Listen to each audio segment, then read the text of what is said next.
Hello hi welcome to my channel FSO aspirant Radha.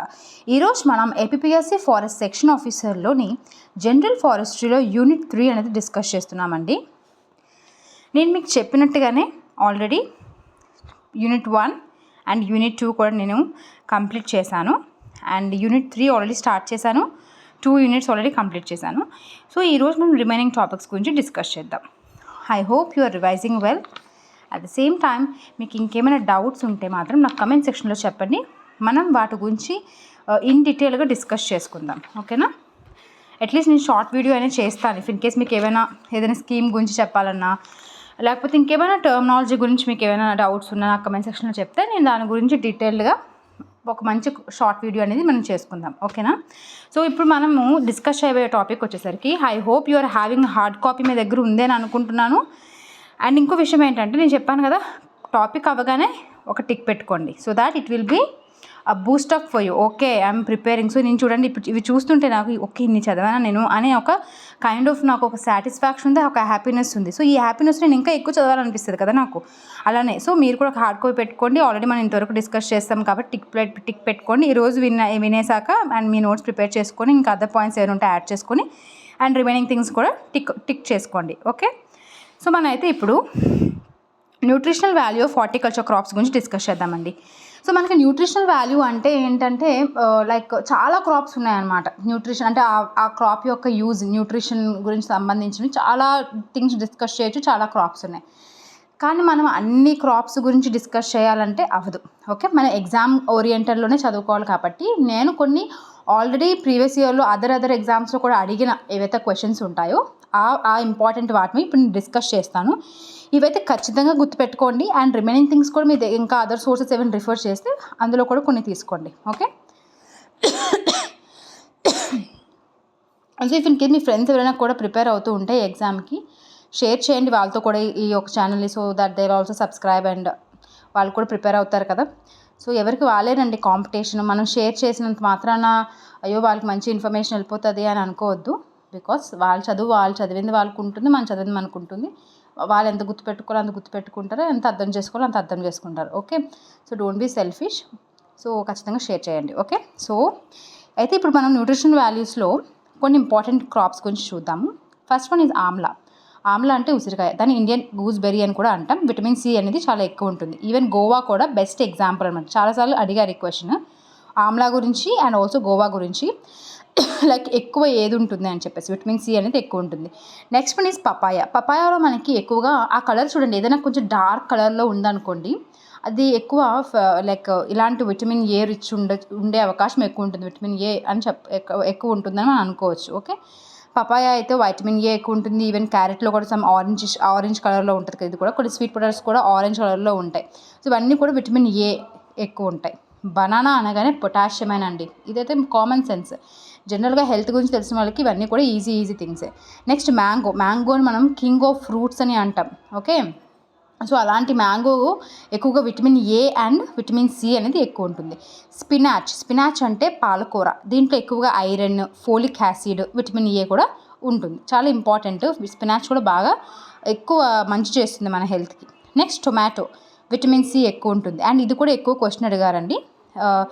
Like ఇది ఒక anti oxidant, దాన్ని lycopene అని అంటాం. సో లైకోపీన్ యాంటీ ఆక్సిడెంట్ అనేది ఈ న్యూట్రిషన్ అంటే లైక్ ఈ యొక్క క్యారెక్టర్ అనేది దేంట్లో ఉంటుందని అడుగుతారు టొమాటో. నెక్స్ట్ సిట్రస్ ఫ్రూట్స్లో చెప్పాను కదా విటమిన్ సి ఎక్కువ ఉంటుంది. డ్రమ్ స్టిక్ అంటే మునక్కాయలు అంటారు కదా, అది దాంట్లో ఎక్కువగా ఐరన్ ఉంటుంది, కాల్షియం ఎక్కువ ఉంటుంది, అటు విటమిన్ సి కూడా ఎక్కువ ఉంటుంది. మనకి ఆషాఢంలో కూడా ఎక్కువగా మునగాకు తినమని చెప్తారు కదా, ఎందుకంటే కాల్షియం రిచ్ అండి, ఎక్కువ కాల్షియం ఉంటుంది, ఓకే? నెక్స్ట్ పోమ్గ్రానైట్ ఎక్కువగా మనకి ఎక్కడ ఉంటుందంటే లైక్ ఐరన్ ఎక్కువ ఉంటుంది అండ్ యాంటీ ఆక్సిడెంట్స్ కూడా ఎక్కువగా పోమ్గ్రానైట్లో ఉంటాయి. జాక్ ఫ్రూట్లో విటమిన్ బి అండి, ఓకే? విటమిన్ బి కాంప్లెక్స్ మొత్తం అంతా కూడా జాక్ ఫ్రూట్లో ఉంటుంది. సో అప్పుడప్పుడు జాక్ ఫ్రూట్ కూడా తినాలి అందుకే. అండ్ పొటాషియం కూడా ఎక్కువ ఉంటుంది. చెప్పాం కదా ఇందాక బనానాలో కూడా పొటాషియం ఎక్కువ ఉంటుంది. అండ్ ఇంకో విషయం అడుగుతున్నాను చెప్పండి, ఇవి లింక్ అనమాట. సారీ, మనం న్యూట్రిషన్ గురించి చదివినప్పుడు, ప్లాంట్ న్యూట్రిషన్ గురించి చదివినప్పుడు పొటాషియం అనేది ఎక్కువ దేనికి ఇంపార్టెన్స్ అంటే లైక్ ఏంటి ఇంపార్టెన్స్ ఆఫ్ పొటాషియం ఏంటండి? ఏమైనా గుర్తుందా పొటాషియం ఒక ఇంపార్టెన్స్? మీరు చదివిందా ఏమైనా రికాల్ చేసుకోగలుగుతున్నారా? ఒకసారి చెక్ చేసుకోండి. ఓకే, నెక్స్ట్ లీఫీ వెజిటేబుల్స్ అనగానే కూడా వైటమిన్ కి. నేను షార్ట్ వీడియో కూడా చేశాను కదండి. షార్ట్ వీడియోస్లో కూడా నేను చెప్పాను, లైక్ హెల్త్ గురించి చెప్పినప్పుడు పీవైక్యూ అనాలిసిస్లో ఫారెస్ట్ సెక్షన్ ఆఫీసర్లో ఉన్న వాళ్ళు కూడా వెళ్ళి చెక్ చేసుకోండి, forest beat officer PYQ analysis కూడా. ఎందుకంటే ఆ టాపిక్స్ కూడా మనకు చాలా ఇంపార్టెంట్, ఎందుకంటే ఇద్దరికీ కూడా జనరల్ సైన్స్ అనేది చాలా కామన్ కాబట్టి. ఓకే, సో అక్కడ కూడా నేను చెప్పాను విటమిన్ కే అంటేనే లీఫీ వెజిటేబుల్స్ అండి అనేసి. ఓకే, సో గుర్తొచ్చిందా పొటాషియం అనేది ఎక్కువ దేనికి అనేసి? మెయిన్గా ఏంటంటే ప్లాంట్ ట్రాన్స్లోకేషన్కి చాలా ఇంపార్టెంట్ రోల్ ప్లే చేస్తుందని చెప్పాను. అండ్ ద సేమ్ టైం ప్లాంట్లో డిసీజ్ రెసిస్టెన్స్ కూడా మనకి పొటాషియం అనేది చాలా ఇంపార్టెంట్ అని చెప్పాను, అవునా? అండ్ ఈవెన్ మనం న్యూట్రిషన్ డెఫిషియన్సీ చదివినప్పుడు పొటాషియం డెఫిషియన్సీ వస్తే మనకి మార్జిన్స్ అన్నీ కూడా కాలిపోయినట్టు అయిపోతాయి అని చెప్పాను. ఓకే, అండ్ ఇది ఓల్డర్ లీవ్స్లో వస్తుంది ఈ డెఫిషియన్సీ సిమ్టము, ఎందుకంటే ఇది మొబైల్ న్యూట్రియంట్ అని కూడా చెప్పాను. సో ఎవరైనా ఈ వీడియోస్ అన్నీ కూడా అంటే నేను స్టార్టింగ్ ఇవన్నీ డిస్కస్ చేశానండి టాపిక్ వైజ్. సో వెళ్ళి చెక్ చేయండి, ఒక సిస్టమేటిక్గా మనం చదువుతున్నాము. సో ఇదండి మెయిన్గా న్యూట్రిషన్ వాల్యూ గురించి అయితే ఈ మాత్రం గుర్తుపెట్టుకోండి. అండ్ ఆల్సో నేను పీవైక్యూస్ ఎఫ్ఎస్ఓ కూడా చేస్తున్నప్పుడు మనం ఇంకా ఈ టాపిక్స్ చేసిన కవర్ అవుతాయి మ్యాక్సిమం. ఇంకైనా అదర్ పాయింట్స్ కూడా అక్కడ మనకి పీవైక్యూలో అడిగితే నేను దాని గురించి కూడా మనం షార్ట్ వీడియోస్లో కవర్ చేసుకుందాం. Okay, so will going to next topic ఏం అడిగారంటే మనకి divisions of horticulture and their importance అని అడిగారండి. సో మనకి బ్రాంచెస్ ఆఫ్ హార్టికల్చర్లో ఏమొస్తుందో డివిజన్స్ ఆఫ్ హార్టికల్చర్లో కూడా అవే వస్తుంది. ఒక్కసారి మనం రివిజన్ చేసుకుందాం, మనం అక్కడ ఏం చదివాం ఏంటి అనేది. సో హార్టికల్చర్ అంటే ఏం చెప్పానండి, చెప్తారా నాతో పాటు? హార్టికల్చర్ అంటే ఏం చెప్పాను? లాటిన్ వర్డ్ అని చెప్పాను. హార్టస్ అంటే ఏం చెప్పాను? ఎస్, ఎగ్జాక్ట్లీ గార్డెన్ అని చెప్పాను. అండ్ కల్చర్ అంటే కల్టివేషన్, అవునా? ఈ గార్డెన్లో మనం చాలా ఉంటాయి కదా. సో హార్టికల్చర్ అనేది ఒక పెద్ద బ్రాంచ్, దాని కింద డిఫరెంట్ బ్రాంచెస్ ఉంటాయి. లైక్ చూడండి, పోమాలజీ అంటే ఏం చెప్పానండి, చెప్పండి ఒక్కసారి గుర్తు చేసుకుని ఆదా చెప్తారా? ఎస్, ఎగ్జాక్ట్లీ మీరు చెప్పింది కరెక్టే, ఫ్రూట్స్. పోమాలజీ అంటే ఫ్రూట్స్ గురించి చదివేది. ఒలరికల్చర్ అంటే ఏం చెప్పానండి? Exactly vegetables. అండ్ ఫ్లవర్స్ అంటే ఏం చెప్పానండి? ఎక్సలెంట్ అండి, అట్లనే అలా గుర్తు చేసుకోవాలి మనం. ఓకే, ఫ్లోరికల్చర్ అని చెప్పుకోవడం. సో ఈ 3 పదాల మీద అయితే ఖచ్చితంగా క్వశ్చన్ పడుతుంది, బ్రాంచెస్లో అయినా డివిజన్స్ ఆఫ్ హార్టికల్చర్లో అయినా. అండ్ అదర్ క్రాప్స్ గురించి కూడా చెప్పాను. ప్లాంటేషన్ క్రాప్స్ అంటే లార్జ్ ఏరియాలోని కమర్షియల్ పర్పస్కి మనం గ్రో చేస్తే వాటిని ప్లాంటేషన్ క్రాప్స్ అని, like coffee, tea, rubber, coconut ఇవన్నీ కూడా ప్లాంటేషన్ క్రాప్స్ కింద మనం చెప్తామని చెప్పాను. అండ్ అరోమేటిక్ ప్లాంట్స్ అంటే మంచి స్మెల్, మంచి సుగంధం, ఓకే, మంచి సువాసన వచ్చే వాటిని అరోమేటిక్ అంటాం. లైక్ సిట్రునెల్లా, లెమన్ గ్రాస్, వెటివర్, ఇవన్నీ కూడా మనకి అరోమేటిక్ కింద వస్తుందని చెప్పాను. నేను లాస్ట్ టైం అడిగాను కదా వెటివర్ అనేది అసలు దేనికి యూజ్ చేస్తామని. సాయిల్ ఇరోజన్ అండి. సాయిల్ ఇరోజన్లో మనకి ఇరోజన్ అవ్వకుండా ఈ వెటివర్ గ్రాస్ను కూడా మనం యూజ్ చేస్తామన్నమాట. Okay, then medicinal plants. Okay, ashwagandha root ఇవన్నీ కూడా చాలా మెడిసినల్ యూజెస్ ఉంటాయి. సో వాటి గురించి చదివితే మనం మెడిసినల్ ఆ బ్రాంచ్ అనమాట. అలాగే మనకి ల్యాండ్స్కేప్ ఇవన్నీ కూడా నేను ఆల్రెడీ డిస్కస్ చేశాను, ఎవరైనా చూడకపోతే వెళ్ళి చూడండి. Okay, very nice. Now will going to the next topic. ఈ టాపిక్ కూడా మనం ఇంటర్లింక్ చేసుకోవాలండి.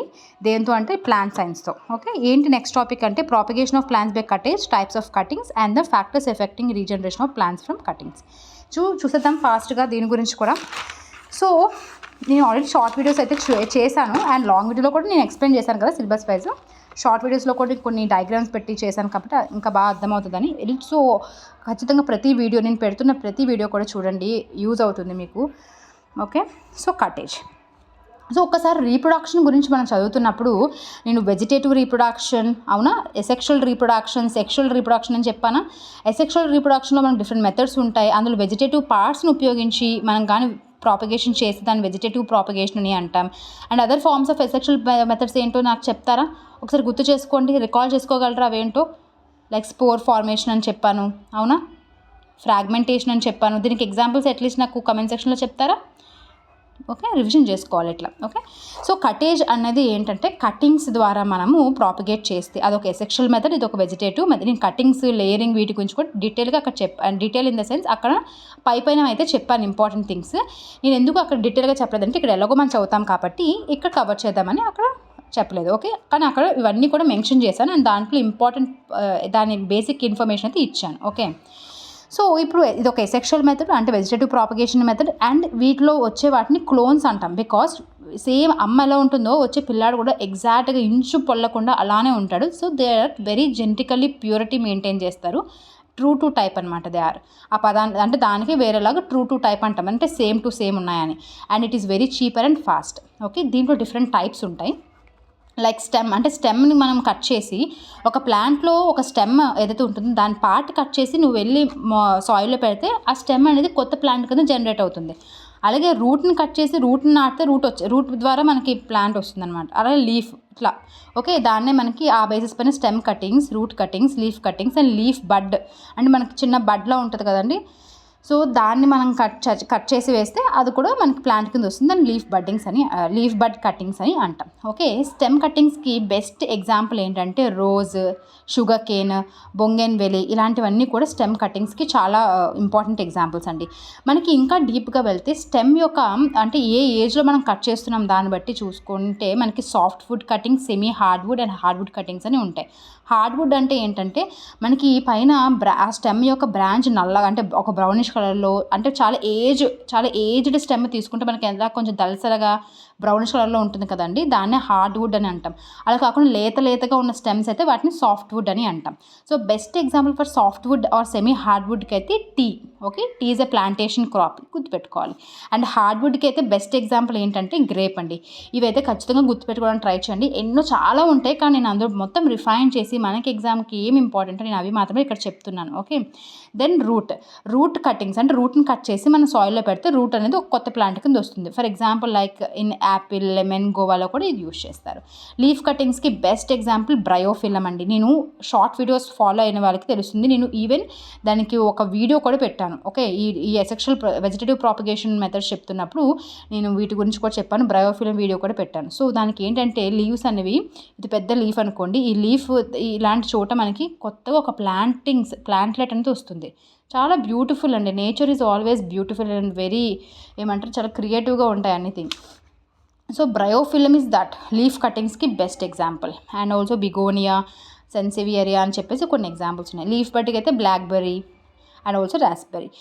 ఇప్పుడు మీరు ఏం చేస్తారంటే ఫస్ట్ అయితే అర్జెంటుగా మీరు చెప్పిన దాంట్లో స్టెమ్ అంటే రోజ్, ఓకే, సాఫ్ట్వుడ్ అంటే టీ ఆర్ సెమీ హార్డ్వుడ్ అనే tea cuttings, and then hardwood అంటే గ్రేప్. ఈ మూడు అయితే ఖచ్చితంగా గుర్తుపెట్టుకోండి. లీఫ్కి బ్రయోఫిలం గుర్తుపెట్టుకోండి. అండ్ చదువుతూ ఉండగా మిగతా కూడా గుర్తుపెట్టుకోవడానికి ట్రై చేయండి. ఓకే, సో దీని ఫ్యాక్టర్స్ ఏంటి అని అడిగాడు కదా. ఫ్యాక్టర్స్ అంటే ఏమొస్తాయంటే లైక్ మెయిన్ థింగ్ హార్మోన్స్. మనం హార్మోన్స్ చదువుతున్నప్పుడు కూడా నేను చెప్పాను రూటింగ్కి చాలా ఇంపార్టెంట్ హార్మోన్ ఆక్సిన్. అందులో ఈ indole butyric acid, IBA or NAA, naphthalene acetic, ఇవి కూడా చాలా ఇంపార్టెంట్ అని చెప్పాను. ఓకే, ఆక్సిన్స్ అనేవి రూటింగ్కి చాలా ఇంపార్టెంట్ హార్మోన్స్. ఇలాంటి హార్మోన్స్ అనేవి ఎక్కువ తక్కువ బట్టి మనకి అది మంచిగా ప్లాంట్ వస్తుందా రాదా అనేది డిపెండ్ అవుతుంది. సో సరైన కరెక్ట్ కంటెంట్ ఆఫ్ మాయిశ్చర్ ఉండాలి. సో కరెక్ట్ ఆప్టిమమ్ టెంపరేచర్ ఉండాలి. Like example 20 to 27 degrees centigrades వరకు మనకి టెంపరేచర్ అనేది అవసరం. ప్రాపర్ లైట్ ఉండాలి.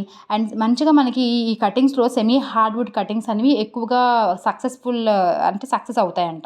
Okay, next rainy season or spring సీజన్లో మనం ఇలాంటివి ఎక్కువగా చేస్తూ ఉంటే సక్సెస్ రేట్ అనేది ఎక్కువ ఉంటుంది. అండ్ సాయిల్స్ కూడా మనం వెల్ డ్రైన్డ్ సాయిల్స్ని తీసుకోవాలి. ఇవేనండి ఫ్యాక్టర్స్. ఈ ఫ్యాక్టర్స్ జనరల్గా కటేజ్కైనా, లేయరేజ్కైనా అండ్ నెక్స్ట్ చదివే గ్రాఫ్టేజ్కైనా అన్నిటికీ కామన్ అనమాట. ఓకే, ఈ మాత్రం అయితే గుర్తుపెట్టుకుంటారని అనుకుంటున్నాను. Next important. సో ఒక చాప్టర్ అయిపోయింది. సో నెక్స్ట్ చాప్టర్ ఏంటండి, ఎస్ ఇది అయిపోయింది కదా, next layerage. Okay, propagation by layerage. ఇది కూడా చెప్పాను నేను. Layering is also one of the sexual method. It is also a part of vegetative ప్రాపగేషన్లో ఒక మెథడ్ అని చెప్పాను నేను. ఓకే, ఇందులో ఏమవుతుంది, ఒక ప్లాంట్ ఆల్రెడీ దానికంటూ అది రూటెడ్ ప్లాంట్ అనమాట. దాంట్లో బ్రాంచ్ అది పేరెంట్ ప్లాంట్తో అటాచ్ అయి ఉంటున్నప్పుడే ఆ బ్రాంచ్ని మనం ఇలా ఉంచి సాయిల్తో కాంటాక్ట్ అయ్యి ఇక్కడ ఏదైనా బరువు పెట్టి అక్కడ సరిపడా మాయిశ్చర్, ఇక్కడ చెప్పాను కదా ఫ్యాక్టర్స్, అవన్నీ కూడా కల్పించినప్పుడు దీనికంటూ ఒక సెపరేట్ రూట్స్ వచ్చినప్పుడు దీన్ని కట్ చేసేస్తాం. అప్పుడు ఇదొక ప్లాంట్ అవుతుంది. ఓకే, దీన్నే మనం లేయరింగ్ అంటాం. దీంట్లో డిఫరెంట్ టైప్స్ ఉన్నాయి. సో ఇక్కడ కూడా ఫామ్ అయ్యే వాటిని క్లోన్స్ అంటాం. They also maintain high genetic purity. ఇవి కూడా చాలా చీప్ అండ్ ఫాస్ట్గా జరిగిపోతాయి. సేమ్ థింగ్స్ ఇంకా అప్లై అవుతాయి వీటికి కూడా. ఓకే, దీంట్లో డిఫరెంట్ టైప్స్ అండ్ దాని ఎగ్జాంపుల్స్ గుర్తుపెట్టుకుందాం. సింపుల్ అంటే ఏంటి, చూపిస్తున్నాను కదా ఇట్లా ఒక మల్లెపువ్వు. మీ అమ్మలకి వాళ్ళకి తెలుస్తుందండి, ఎందుకంటే వాళ్ళు మొక్కలతో పనిచేసే వాళ్ళు కాబట్టి ఇవన్నీ వాళ్ళకి టర్మినాలజీ తెలియకపోవచ్చు కానీ వాళ్ళు చేసేది అదే. ఓకే, సో వాళ్ళు తెలుస్తుంది. సో సింపుల్ లేయరింగ్ అంటే ఏంటి, జనరల్గా ఒక బ్రాంచ్ ఇట్లా వంచి పక్కన పెట్టేసి దానిపైన ఇసుక అదే లైక్ బరువు ఏదైనా పెట్టేస్తే కొన్ని రోజులకు రూట్స్ వస్తాయి. అప్పుడు ఇది కట్ చేసేస్తే ఇదొక ప్లాంట్ అవుతుంది కదా, అదే సింపుల్. అలా ఇట్లా బ్రాంచ్ని మళ్ళీ ఇంకా పెద్ద బ్రాంచ్ని తీసుకొని మల్టిపుల్ ఏరియాస్లో ఇట్లా మనం ఉంచి ఇలా పెట్టామనుకోండి మల్టిపుల్ ఏరియాస్లో, అప్పుడు ఏమవుతుంది, అది సర్పెంటైన్ అని అంటాం. ఎగ్జాంపుల్ దేనికంటే బొంగన్వేలి ఇక్కడ కూడా చదువుకున్నాం కదా స్టెమ్ కటింగ్కి. ఓకే, ఇది సింపుల్ అంటే jasmine is the best example. Next mound అంటే కొన్ని చెట్లు ఎలా ఉంటాయంటే ఇక్కడ స్టార్టింగ్ సాయిల్ అనుకోండి, ఈ లోవర్ దగ్గర చాలా బ్రాంచెస్ వస్తాయి అనమాట, దగ్గరగా ఇట్లా బ్రాంచెస్ వస్తాయి. వచ్చినప్పుడు మనం ఏం చేస్తాం, ఇప్పుడు ఈ మౌండ్ లేయరింగ్లో మట్టి ఏదైతే ఉంటుందో సాయిల్ అనేది ఇంతవరకు ఒక కుప్పలా వేసేస్తాం. అప్పుడు వేసినప్పుడు ఇదంతా సాయిలే ఉంటుంది కదా, అప్పుడు ప్రతి ఏదైతే బ్రాంచ్ ఉంటుందో దానికి ఒక రూట్ వస్తుంది, ఇట్లా దీనికి రూట్స్ వస్తుంది, దీనికి కూడా రూట్స్ వస్తుంది. ఇట్లా అప్పుడు ఏం చేస్తాం, ఒక్కొక్క బ్రాంచ్ ఒక్కొక్క ప్లాంట్ కింద కట్ చేసి ఆల్మోస్ట్ 4 ప్లాంట్స్ క్రియేట్ చేయగలం. అవునా, ఇక్కడ దీన్ని బట్టి. సో దాన్ని మౌండ్ అంటే ఒక కుప్పలా వేస్తాం మౌండ్ లాగా స్టార్టింగ్ దగ్గర, అండ్ దానివల్ల మనకు మొక్కలు వస్తాయి. సో జనరల్గా ఇది ఎక్కువగా గోవాలోని, లిచీలోని అండ్ యాపిల్లోని యూస్ చేస్తాం. ట్రెంచ్ అంటే ఏంటంటే ఇప్పుడు ఏదైతే చేస్తున్నామో ఈ ప్రాసెస్, ఇక్కడ ఒక గోతులా తీసి ట్రెంచ్లా చేసి దానిలో పెట్టి ఇట్లా కప్పేస్తే దాని నుంచి వచ్చే మొక్కని ట్రెంచ్ లేయరింగ్ అని అంటాం. ఎక్కువగా యాపిల్ రూట్ స్టాక్స్ అండి. సో సింపుల్లో జాస్మిన్ గుర్తుపెట్టుకోవాలి, ట్రెంచ్లో యాపిల్ రూట్ స్టాక్స్ ఖచ్చితంగా గుర్తుపెట్టుకోవాలి. ఓకే, స్టూల్ లేయరేజ్ ఇది కూడా అనదర్ టైప్ అనమాట. దీనికి కూడా యాపిల్ రూట్ స్టాకే మనకి ఎగ్జాంపుల్గా తీసుకుంటాం. And other most important one is air layering or gootee or marcotting. ఇది చాలా అన్ని లేయరింగ్లో చాలా ఇంపార్టెంట్. ఇది ఖచ్చితంగా గుర్తుపెట్టుకోవాలండి. ఈ ఎగ్జాంపుల్స్ అయితే ఒకటి లిచీ, ఇంకొకటి సిట్రస్ ఫ్రూట్స్, ఇంకా గోవా అండ్ పోమ్గ్రానైట్. వీటిలో అయితే ఎక్కువగా చూస్తాం. అండ్ నేను చూసాను, లైవ్గా కూడా చూసానండి. లిచీలో నార్థన్ కంట్రీస్లో ఎక్కువగా మనకి ఈ లిచీ బీహార్ లాంటి ఏరియాలో ఎక్కువగా లిచీ అనేది ఎయిర్ లేయరింగ్ ద్వారానే ప్రాపగేట్ చేస్తారండి. సో ఖచ్చితంగా ఇది గుర్తుపెట్టుకోండి, లిచీ. ఓకే, ఈవెన్ గోవా కూడా ఎక్కువగా ఎయిర్ లేయరింగ్, దాన్నే గూటీ ఆర్ మార్కోటింగ్ అని కూడా అంటాం. So what are the factors affecting అంటే సేమ్ ఫ్యాక్టర్స్ అనమాట, దీనికి కూడా సేమ్ అదే అప్లై అవుతుంది. Okay, next one is grafting గురించి కూడా నేను చెప్పాను. ఇది కూడా ఒక వెజిటేటివ్ ప్రాపగేషన్ మెథడే, ఇది కూడా ఒక ఎసెక్షువల్ మెథడే. అవునా, దీంట్లో వచ్చినవి కూడా same kind of genetic purity ఉంటుంది, అందుకే వీటిని క్లోన్స్ అని అంటాం. చీప్ అండ్ ఫాస్ట్, ఇవన్నీ ట్రూ టు టైప్ ఇవన్నీ ఉంటాయి. ఓకే, దీంట్లో 2 ఇంపార్టెంట్ పదాలు అది గుర్తుపెట్టుకోవాలని చెప్పాను. ఒకటి సియోన్, ఇంకొకటి స్టాక్ అంటే ఏంటి, రూటెడ్ పార్ట్. ఏదైతే మనం 2 ప్లాంట్స్ తీసుకుంటామో 2 పార్ట్స్ తీసుకున్నప్పుడు ఏదైతే రూట్తో ఉన్న పార్ట్ ఏదైతే ఉంటుందో దీన్ని స్టాక్ అని, వేరే ప్లాంట్లో ఉన్న ఒక స్టెమ్ని తీసుకొచ్చి దీనికి అటాచ్ చేయాలనుకున్నప్పుడు దాన్ని సియోన్ అని అంటామని చెప్పాను.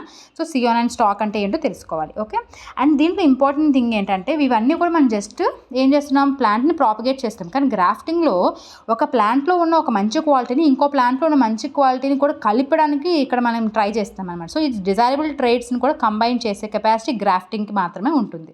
ఓకేనా, సో ఇందులో కూడా డిఫరెంట్ టైప్స్ ఉంటాయి, like tongue grafting, cleft, stone, ఇవన్నీ ఉంటాయండి.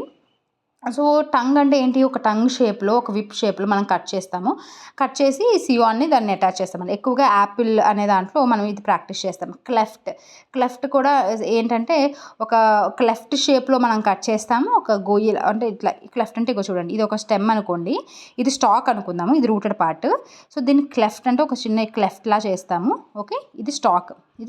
ఓకే, అండ్ దెన్ పైన ఇంకో ప్లాంట్లో నుంచి నాకు నచ్చిన ఏదైతే బ్రాంచ్ ఉంటుందో ఆ బ్రాంచ్ని నేను దీనికి సరిపడాలాగా ఇట్లా పెడతాను అనమాట. ఓకే, ఈ రెండింటిని ఇప్పుడు ఏం చేస్తాను, కంబైన్ చేసి ఐ విల్ టై సంథింగ్.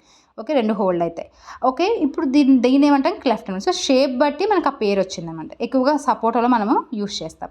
ఇది చాలా ఇంపార్టెంట్ అండి. ఎపికొటైల్ అని కానీ స్టోన్ కానీ ఇచ్చారంటే మ్యాంగోనే అండి. మ్యాంగో చాలా ఇంపార్టెంట్ వీటికి ఎగ్జాంపుల్ గ్రాఫ్టింగ్కి. స్టోన్ గ్రాఫ్టింగ్ అంటే మనం ఏదైతే రూటెడ్ పార్ట్ తీసుకుంటామో అది సీడ్లింగ్ అంటే చిన్న మొక్కగా ఉన్నప్పుడు దాన్ని స్టాక్ కింద తీసుకొని అండ్ దానికి మనం సియోన్ అటాచ్ చేస్తాం అంత చిన్నగా ఉన్నప్పుడు.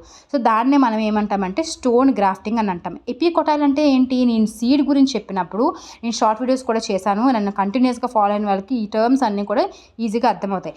ఎపికొటైల్ అంటే నేను చెప్పాను, కాటిడన్ పైన ఏదైతే పార్ట్ ఉంటుందో దాన్ని మనం ఎపికొటైల్ అంటాం. సో ఎపికొటైల్ని మనం రూట్ స్టాక్గా చేసుకొని దానిపైన సియోన్ అటాచ్ చేస్తే అది ఎపికొటైల్ గ్రాఫ్టింగ్ అని అంటాం. అది కూడా మ్యాంగోలోనే చూస్తాం.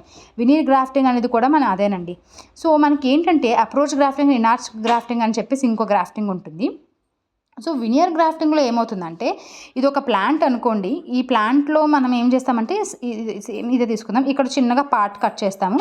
కట్ చేసి వేరే ఒక దాన్ని తీసుకొచ్చి మనం అటాచ్ చేస్తాం, సియోన్ అటాచ్ చేస్తాం అనమాట. ఈ పక్కన సియోన్ అటాచ్ చేస్తే దాన్నే మనము వినర్ గ్రాఫ్టింగ్ అంటాం. ఓకే, అప్రోచ్ గ్రాఫ్టింగ్లో ఏమవుతుందంటే మనం తీసుకున్న సియోన్ స్టాకు రెండు కూడా రూటెడ్ పార్ట్స్, అంటే రూటెడ్గా ఉన్నప్పుడే మనం అటాచ్ చేస్తాం.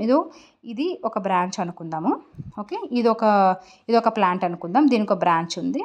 ఓకే, ఈ బ్రాంచ్నే మనం ఇప్పుడు ఈ రూటెడ్ పార్ట్లో ఉన్న దానికి అటాచ్ చేస్తున్నాం అనమాట.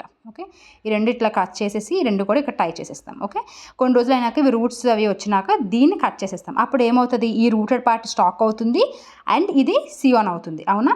సో దాన్ని అప్రోచ్ గ్రాఫ్టింగ్ ఆర్ ఇనార్చింగ్ గ్రాఫ్టింగ్ అంటాం. అంటే మనం గ్రాఫ్టింగ్ చేసినప్పుడు రెండు కూడా రూటెడ్ పార్ట్సే, కట్ చేసినాక మనకు తెలుస్తుంది, మనం అప్పుడు దాన్ని సియోన్ అని అంటాం. కానీ మిగతా వాటిలో ఇట్లాగా ఉండదు. మనం గ్రాఫ్టింగ్ చేసినప్పుడు ఆల్రెడీ సియోన్ అనేది డిటాచ్ అయిపోయి ఉంటుంది పేరెంట్ ప్లాంట్ నుంచి. Okay, so approach grafting, inarching grafting, epicotyl grafting, stone grafting, ఇవన్నిటికీ కూడా mango is the best example.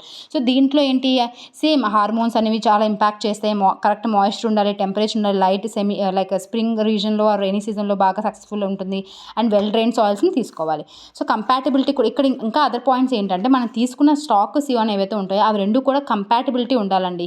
ఇన్కంపాటబుల్గా నువ్వు కంపాటబిలిటీ ఉండాలంటే ఆల్మోస్ట్ సేమ్ రిలేటెడ్గా ఉన్న స్పీషీస్లో మనం ఈ గ్రాఫ్టింగ్ అనేది చేయాలి. అండ్ దెన్ కేంబియల్ అంటే లోపల ఉన్న ఒక టిష్యూ అనమాట. సో ఈ ఒక టిష్యూని సియాన్ టిష్యూ ఏదైతే ఉంటుందో రెండు టిష్యూలు కూడా కలవాలి కరెక్ట్గా. అలా కలిసినప్పుడే మనకు ప్రాపర్గా అవి అటాచ్ అయ్యి రెండు కలిసిపోయి కొన్నాళ్ళకి అదొక సింగిల్ ప్లాంట్ కింద అయిపోతుంది. Okay, and at the same time అంతేనండి, సేమ్ ఫ్యాక్టర్స్ మిగతా ఉంటాయి. ఓకే, కంపాటబిలిటీ అండ్ కేంబియల్ కనెక్షన్ అనేది కొంచెం చూసుకోవాలి అంతే. సో గ్రాఫ్టింగ్ గురించి కూడా మనం చదివేస్తాం. సో వాడు ఇంకేం అడిగాడంటే మనం ఒక రూట్ స్టాక్ని కానీ సియాన్ కానీ సెలెక్ట్ చేసుకున్నప్పుడు సెలెక్షన్ ప్రాసెస్ ఎట్లా అని చెప్పేసి అడిగాడు. సో ఏంటంటే సిగాన్ అని చెప్పి ఈ ఒక టర్మ్ అయితే గుర్తుపెట్టుకోవాలి. సిగాన్ అనే దాన్ని మనం యూజ్ చేస్తాం సెలెక్షన్ చేయడానికి. సిగాన్ అంటే సాయిల్ అండి, కరెక్ట్ సాయిల్ అనేది మనం చూసుకోవాలి. అండ్ నేను చెప్పాను కదా, రూట్ స్టాక్ కానీ సియాన్ కానీ ఇన్కంపాటబిలిటీ అనేది ఉండకుండా చూసుకోవాలి. అండ్ అవి గ్రోతింగ్ హ్యాబిట్స్ ఎలా ఉన్నాయి చూడాలి. అవి ఆరిజిన్ ఏంటి, మనం తీసుకునేది ఏంటి, వైల్డ్లో నుంచి తీసుకుంటున్నామా, కల్టివేటెడ్ తీసుకుంటున్నామా అనేది కూడా మనం చూసుకోవాలి. అండ్ న్యూట్రియంట్ డిసీజ్ రెసిస్టెంట్ ఉన్నాయా లేవా అని కూడా చూసుకొని మనం సెలెక్షన్ చేసుకుంటాం అనమాట. So this is all about grafting. And then budding అంటే ఏం లేదు. ఇప్పుడు నేను ఏం చెప్పాను, సో ఈ ఒక ప్లాంట్ తీసుకుంటే దీనికి ఒక బ్రాంచ్ ఉంటుంది. ఓకే, ఇక్కడ మనకి చిన్నగా ఒక ఇట్లా గుత్తులా వస్తుంది, చిన్న బడ్స్, వీటిని బడ్స్ అంటాం అనమాట. ఒక చిన్న బడ్స్. ఓకే, ఇట్లా చిన్న బడ్స్ వస్తే అలా బడ్డే గ్రో అయిపోయి ఒక పెద్ద బ్రాంచ్ కింద గ్రో అవుతుంది. ఈ బడ్స్ని మనము సియాన్ బదులు ఆ కట్ చేసిన పొజిషన్లోని ఒక స్టెమ్ తీసుకొచ్చి పెట్టకుండా ఇలా ఒక బడ్ని తీసుకొచ్చి పెడితే దాన్ని బడ్డింగ్ అని అంటాం. ఓకే, సో దీంట్లో డిఫరెంట్ టైప్స్ ఉంటాయి సేమ్ షేప్ బట్టి. మనం టీ షేప్లో అక్కడ కట్ చేసి ఆ బడ్ని ఆ టీ షేప్లో దాంట్లో మనము అటాచ్ చేస్తే దాన్ని టీ బడ్డింగ్ అంటాం. ఎక్కువగా రోజ్ అండ్ సిట్రస్, ఈవెన్ ఆమ్లలో కూడా మనం టీ బడ్డింగ్ బాగా చూస్తాం. ఒక ప్యాచ్లో కట్ చేస్తే ఆ రూట్ స్టాక్లో ఆ ప్యాచ్లో కట్ చేసి మనం ఆ బడ్ని తీసుకొచ్చి ఆ ప్యాచ్లో పెడితే అదే మనం ప్యాచ్ బడ్డింగ్ అంటాం. Mango and jack fruit, amla ఇవన్నిట్లో కూడా మనం చూస్తాం. రింగ్ బడ్డింగ్ చాలా చాలా ఇంపార్టెంట్ అండి.